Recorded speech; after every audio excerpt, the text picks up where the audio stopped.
사랑합니다. 사사기에는 독특한 구조가 있습니다. 특별한 상황들이 계속해서 반복적으로 일어나는데요. 이스라엘 백성들이 하나님께 범죄합니다. 하나님께서는 범죄한 이스라엘을 심판하시죠. 그러면 이스라엘 백성들이 하나님께 돌아와 회개하고 부르짖습니다. 그러면 하나님께서 근심하시고 이스라엘 백성들에게 사사를 보내시며 그들을 구원하시죠. 범죄, 심판, 회개 그리고 구원이라는 이 상황들이 계속해서 반복되는 게 사사기의 독특한 구조입니다. 그런데 한 가지 더 있습니다. 이스라엘이 범죄가 계속해서 반복될수록 그 죄의 질이 점점 더 악질적이 되어 간다는 것이죠. 그래서 성경의 저자는 이 이스라엘 백성들의 반복적인 범죄에 대해서 결론적으로 이렇게 말하기를 각기 자기 소견대로 행하였더라. 하나님께 다스림 받기를 거부하고 그저 내 마음대로 내 뜻대로 행하며 살아가기를 원하는 것, 이것이 이스라엘 백성들의 범죄였습니다. 오늘 본문도 마찬가지입니다. 이스라엘 백성들이 또다시 여호와의 목전에서 죄를 행하는데 그 죄는 이렇습니다. 여러 나라의 신들을 섬기기 시작해요. 하나님 다스림 받기를 거부하고 여러 나라의 여러 신들을 섬기기 시작하는데 특히 그 중에 암몬과 블레셋의 신들을 섬겼더라라고 기록되어 있습니다. 아이러니합니다. 하나님 다스림 받기를 거절했는데 다른 것의 다스림을 받고 있죠. 이게 사람의 실체입니다. 사람은 스스로 독립되어서 살아갈 수 없습니다. 만약 하나님 다스림 받기를 거부한다면 반드시 그 사람은 하나님 아닌 다른 것의 다스림을 받으며 살아가게 될 겁니다. 그래서 하나님께서는 계명 중 가장 첫 번째, 나 외에 다른 신을 내게 있게 말지니라 라고 말씀하시면서 하나님 아닌 다른 신을 곁에 두는 것을 엄중하게 다스리시기도 하시죠. 정말로 하나님께서는 다른 신을 곁에 둔 이스라엘 백성들을 또다시 엄하게 다스리십니다. 이번에는 그들이 섬겼던 여러 나라의 신들 중 말씀드렸던 암몬이라는 나라를 들어 이스라엘을 치기 시작하세요. 암몬이라는 나라의 그 신을 믿으면, 암몬 나라의 문화와 생활을 따라 살아가다 보면, 그들의 가치를 함께 쫓아 보면 잘 살 수 있을 것 같았는데 도리어 그 암몬이 이스라엘을 죽이려 하고 있습니다. 에스겔 선지자는 이와 관련해서 이렇게 기록합니다. 그런즉 너는 그들에게 말하여 이르라. 나 주 여호와가 말하노라. 이스라엘 족속 중에 그 우상을 마음에 들이며, 이스라엘 백성들이 우상을 마음에 들였습니다.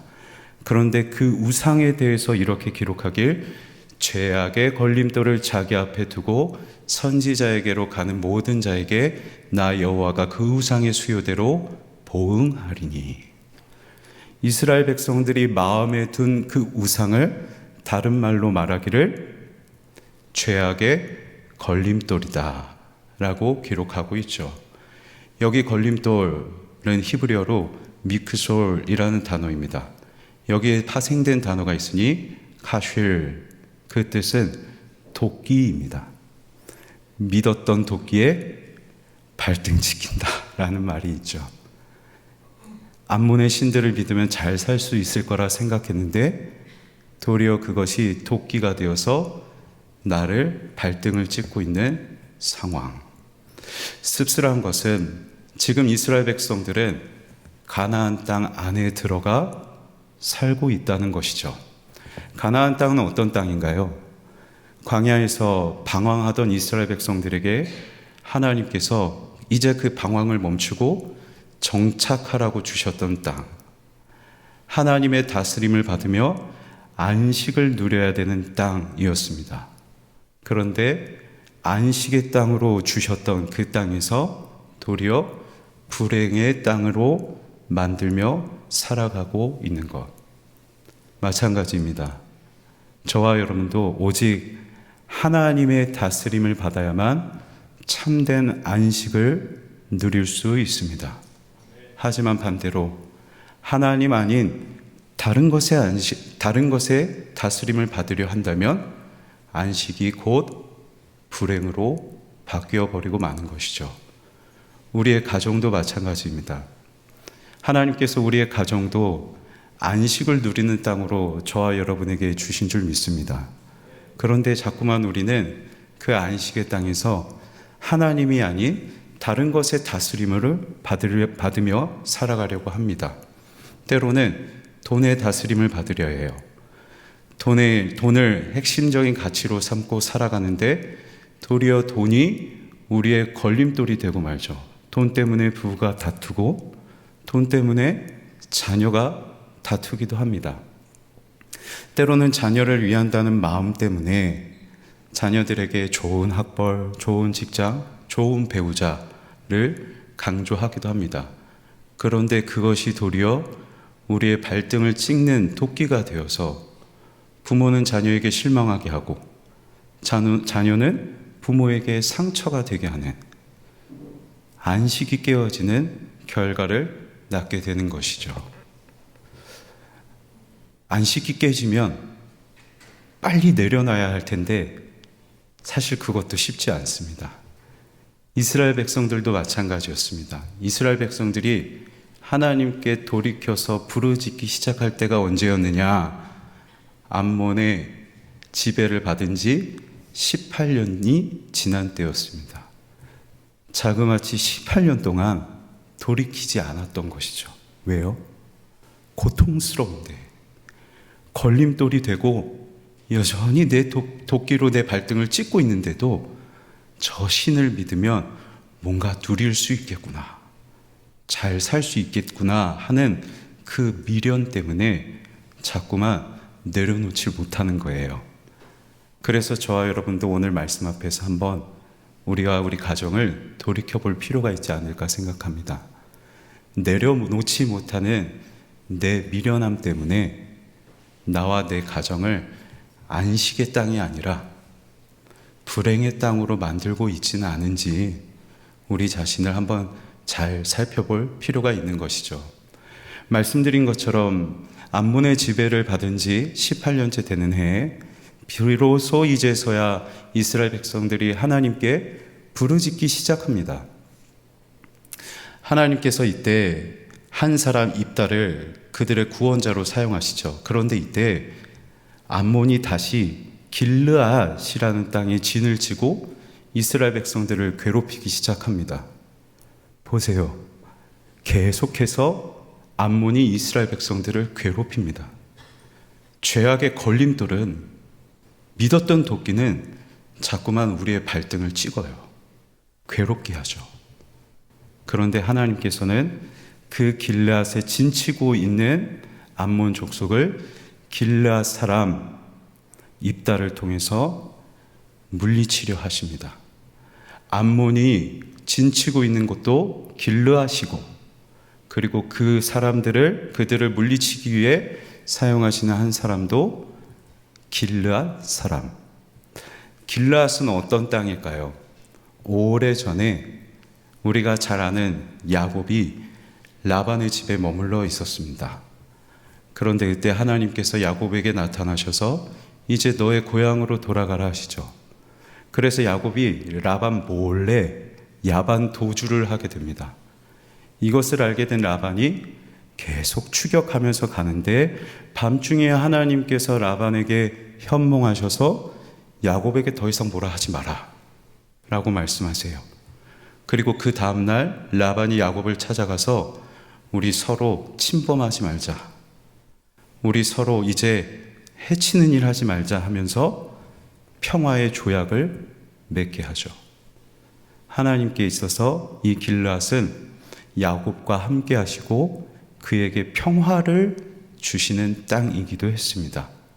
그리고 이 길르앗에는 우리가 잘 아는 야복강이 흘렀습니다. 야곱이 야복 강변에서 홀로 남아있을 때 하나님의 사자가 그를 찾아와서 씨름하고 그에게 이스라엘이라는 새 이름을 주셨죠. 길르앗은 새 이름을 주시는 땅, 새 사람으로 변화시키시는 땅. 그래서 하나님께 이 길르앗은 평화를 주시는 땅이기도 하고 새 사람으로 변화시키시는 땅입니다. 결국 하나님께서 이 길르앗에서 길르앗 사람 입다를 통하여서 구원하시는 바는 그 하나님의 뜻은 암몬의 지배를 받고 있는 우상 숭배로 괴로워하고 고통 중에 있는 이스라엘 백성들을 그들에게 평화를 주시겠다는, 더 나아가 그들을 새롭게 하나님 백성 되게 하시겠다는 하나님의 뜻이 담겨 있는 것이죠. 성도 여러분, 하나님은 어떤 분이십니까? 하나님은 우리가 하나님을 떠나 우상을 숭배한다 해서 우리를 포기하시는 분이 아니십니다. 하나님은 그런 우리에게 평화를 주시는 분이시고 그런 우리를 치료하셔서 하나님 백성 되게 새롭게 변화시키시는 분이신 줄 우리는 믿습니다. 그런데 한 가지 문제가 있습니다. 입다를 통해서 이스라엘 백성들을 구원하셔야 되는데 입다에게는 한 가지 흠이 있었습니다. 입다는 그의 아버지가 기생을 통해서 낳은 아들이었어요. 그래서 입다의 이복 형제들이 입다를 배척하고 그를 내쫓게 됩니다. 따라서 입다가 돕이라는 땅에 가서 체류하게 되는데 이때 성경은 그에게 잡류들이 모여들어서 함께 거주하고 있었다라고 기록합니다. 여기 잡류라는 뜻은 사회적으로 비천한 사람들, 이름도 신분도 없는 그런 사회적 약자들을 의미합니다. 결국 입다라는 사람은 출생에 흠이 있는 사람이고 그 때문에 배척받은 상처가 있는 사람, 또 비슷한 처지에 있는 사람들과 함께 어울려 살아가는 사람이 입다였던 것이죠. 그런 입다를 통해서 과연 암몬이라는 강한 나라를 물리칠 수 있었을까요? 입다는 한 가지 믿음이 있었습니다. 그가 이스라엘 지도자가 되어서 암몬 사람들과 전쟁을 벌이기 이전에 암몬의 왕과 담판을 벌이게 됩니다. 그가 암몬 왕에게 말하는 그의 주장을 요약하면 이렇습니다. 과거에 출애굽한 이스라엘 백성들이 에돔과 모압을 지나려고 할 때 에돔과 모압 왕이 이를 거부하죠. 그때 하나님께서 에돔을 치지 말라고 말씀하셨습니다. 그래서 그 땅을 치지 않고 우회해서 돌아갑니다. 그런데 아모리라는 나라가 이 아모리 족속을 지나가려 할 때 그의 왕 시혼이 이스라엘 백성들을 공격하죠. 그러자 이때는 하나님께서 아모리 족속을 치라 말씀하시고 그 땅을 쳐서 점령하게 됩니다. 입다의 주장을 요약하면 이렇습니다. 이스라엘 백성들이 지금까지 점령해왔던 땅들은 하나님께서 차지할 수 있도록 허락하시고 도우신 땅들만 점령해 왔다는 것이죠. 이게 입다의 주장이고 그는 그의 주장에 이렇게 결론을 맺게 됩니다. 우리 하나님 여호와께서 우리 앞에서 어떤 사람이든지 쫓아내시면 그것을 우리가 차지하리라. 앞으로도 달라지지 않는다는 거예요. 지금까지 하나님이 쫓아내 주시면 그 땅을 차지해 왔던 것처럼 앞으로도 하나님께서 누구든지 쫓아내시면 우리는 그 땅을 차지할 수 있다.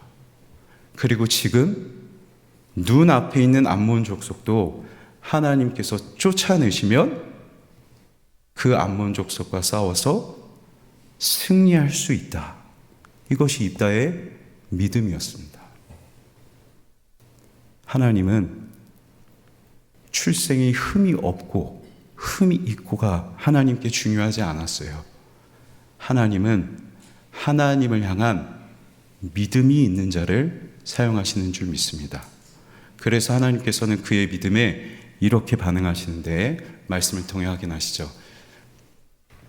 이에 입다가 암몬 자손에게 이르러 그들과 싸우더니 여호와께서 그들을 그의 손에 넘겨주심에 아로엘에서부터 민닛에 이르기까지 20성읍을 치고 또 아벨그라밈까지 매우 크게 무찌르니 이에 암몬 자손이 이스라엘 자손 앞에 항복하였더라. 입다라는 한 사람의 믿음을 근거로 하나님께서는 그의 믿음에 반응하시고 이 암몬을 이스라엘 손에 넘겨주셨습니다. 한 사람의 믿음을 근거로 그들의 우상 숭배였던 암몬을, 그리고 끝까지 괴롭게 했던 그 암몬을 물리치게 됩니다. 믿음이, 하나님을 향한 믿음이 우상으로부터 자유하게 하시고 그 믿음이 이스라엘에게 참된 평화와 안식을 가져다 준 것이죠. 그렇다면 오늘날 저와 여러분의 우상 숭배에 어쩌면 빠져 있을 수 있는 저와 여러분을 하나님께서 어떻게 구원하실까요? 여전히 괴로워하고 있는, 우리의 미련함 때문에 내려놓지 못하고 있는 저와 여러분을 하나님께서는 어떻게 치료하실까요? 하나님께서는 입다라는 한 사람을 통해서 이스라엘 백성들을 구원하시고 회복시키신 것처럼 저와 여러분에게도 한 구원자를 보내주셨으니 바로 예수 그리스도이십니다. 우리 예수님도 흠모할 것 없는 아름다운 것이 하나도 없는 모양으로 종의 형체로 이 땅에 오셨고 형제에게, 가족에게 배척당하기까지 하셨습니다. 하지만 우리 예수님은 하나님을 향한 완전한 믿음을 가지고 계셨어요. 그래서 악한 권세가 예수님을 미혹하려 해도 예수님은 하나님을 향한 믿음으로 그 권세를 물리치셨습니다. 떡으로 미혹해도 하나님의 말씀으로 승리하셨고 온 세상의 영광을 보여주셨음에도 하나님을 향한 믿음으로 오직 여호와 하나님만 섬기라 하셨다라고 말씀하시며 우상의 미혹, 악한 권세의 미혹을 믿음으로 승리하시죠. 그리고 우리 하나님께서는 예수님의 그 믿음에 반응하셔서 예수님께서 지신 십자가 위에 우리의 죄와 우리의 우상 숭배와 우리의 사망을 그 위에 다 못 박으신 줄 믿습니다. 그래서 저와 여러분은 예수님 때문에 참 평화와 안식을 얻을 수 있습니다. 그래서 저와 여러분이 오늘 해야 할 것이 있습니다. 화면의 말씀을 통해 확인하시죠. 수고하고 무거운 짐진 자들아 다 내게로 오라. 내가 너희를 쉬게 하리라. 하나님 아니고 수고하기까지 하면서 끝까지 붙잡았던 다른 것들, 미련 때문에 내려놓지 못해서 이제는 나에게 무거운 짐이 되어버린 그 모든 것들 주님 앞에 들고 가면 주님이 우리를 쉬게 하십니다. 주님이 저와 여러분에게 참 평화와 안식을 주십니다. 며칠 전이 저희 부친께서 생신이셨습니다. 뵙고 여러 대화를 하면서 저의 고민과 또 필요와 이런 것들을 막 얘기하고 있었거든요. 그런데 저희 어머니께서 말끝마다 딱딱 잘라가시면서 얘 뭐가 걱정이냐, 예수님 계신데. 얘 내려놔라, 예수님 함께 하신다. 아멘? 아멘. 처음엔 좀 짜증났습니다. 그런데 문득 이런 생각이 들었습니다. 저희의 대화에 예수님만 남아요. 예수님만 남으니 저의 걱정도 필요도 어쩌면 제 마음 깊이 있는 우상들도 다 없어져요. 이런 생각이 들었습니다. 정말로 내가 예수님께 가면 쉴 수 있겠구나. 예수님 계시니까 괜찮은 거예요. 예수님 계시니까 다른 것들 붙잡지 않아도 돼요. 예수님이 내 마음에 진짜 보배 되시니까 나와 내 자녀들에겐 이제 다른 것이 필요 없어요. 그저 예수님만 계시면 돼요. 그래서 저는 정말 제 안에 예수님이 가득하면 얼마나 좋을까. 내 안에 예수님이 가득하면 내가 얼마나 평안할 수 있을까. 사랑하는 성도 여러분, 이 밤에 예수님을 구하시면 좋겠습니다. 예수님을 회복하십시오.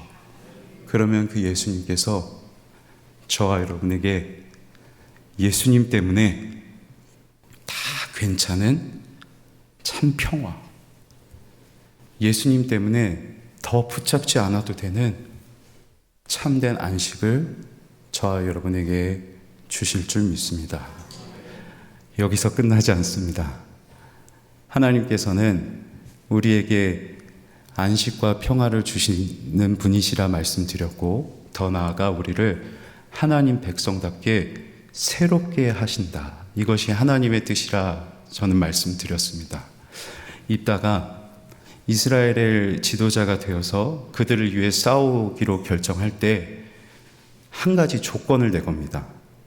그것이 무엇이냐? 이스라엘 백성들의 지도자, 머리가 되는 것이었습니다. 출생의 비천함 때문에 내쫓았던 그곳으로 다시 가서 지도자의 역할을 하려면 보장을 받아야겠죠. 이제 이스라엘 백성들은 이 입다를 그들의 지도자로 세워야 합니다. 그런데 그 입다가 이렇게 고백하는 것이 있습니다. 말씀을 통해 확인하시죠. 원하건대 심판하시는 여호와께서 오늘 이스라엘 자손과 암몬 자손 사이에 판결하시옵소서. 여기 심판하시는, 판결하시옵소서라는 두 단어는 같은 히브리어로 기록되어 있습니다. 이 히브리어는 샤파트라는 단어고, 그리고 여기에서 파생된 명사형이 쇼페트라는 단어인데, 이 쇼페트의 뜻이 사사입니다. 사사기 11장에는 입다 앞에 사사라는 명칭을 기록하지 않습니다. 입다의 고백처럼 오직 여호와 하나님만이 진정한 사사이심을 고백하고 있는 것이죠. 하나님께서는 이 입다 한 사람의 고백을 여기서 끝나게 하지 않으세요. 이것을 우리 모두의 고백 되게 하십니다. 말씀을 통해 확인하시죠. 이는 이스라엘 족속이 다시는 미혹되어 나를 떠나지 아니하게 되며 우상에 미혹되었습니다. 자기 소견에 따라 살아갔던 사람들입니다. 그런데 다시는 모든 죄로 스스로 더럽히지 아니하게 되며 그들을 내 백성으로 삼고, 하나님을 떠나 살아갔던 사람들을 다시 하나님께서 하나님의 백성으로 삼으시고 하나님의 다스림을 받는 백성 되어서 나는 그들의 하나님이 되려 함이라. 주 여호와의 말씀이니라. 나는 하나님의 백성입니다 라는 고백을 이스라엘 백성들만이 아니라 우리 모두의 고백이 되게 하셔서 마침내 하나님 다스림 받지 않고 각기 자기 소견 따라 행하면서 하나님 아닌 다른 것들의 다스림을 받고 있는 우리의 입술로 하여금 저는 하나님의 백성입니다. 그래서 나는 오직 하나님으로만 살아갑니다. 나는 오직 유일한 사사이시자 유일한 왕 대신 하나님의 다스림 받는 하나님의 백성입니다 라는 고백을 하게 하시며 우리를 진짜 하나님의 백성답게 변화시키시는 것이죠. 이 밤에 저와 여러분이 하나님 앞에 이렇게 고백하는 기도를 올려드릴 수 있으면 좋겠습니다. 말씀을 맺겠습니다. 내려놓지 못하고 있는 것들, 하나님이 아닌 다른 것의 다스림을 받고 있는 것들, 그 모든 것들 그대로 들고 예수님께 가십시오. 그러면 예수님께서 오늘 내려놓지 못해 고통스러워하는 우리에게 예수님이면 괜찮다, 이 믿음 주시고 저와 여러분을 평안하게 하십니다. 그리고 마침내 저와 여러분의 입술을 통해서 나는 하나님의 백성입니다, 그래서 나는 오직 하나님으로만 살아갑니다 라고 고백하는 참된 하나님 백성으로 새롭게 하실 줄 믿습니다. 먼 옛날 길르앗에서의 회복이 오늘 이 밤 저와 우리 여기 계신 모든 분들의 가정의 이야기가 될 수 있기를 주님의 이름으로 간절히 소망하고 축복합니다. 아멘.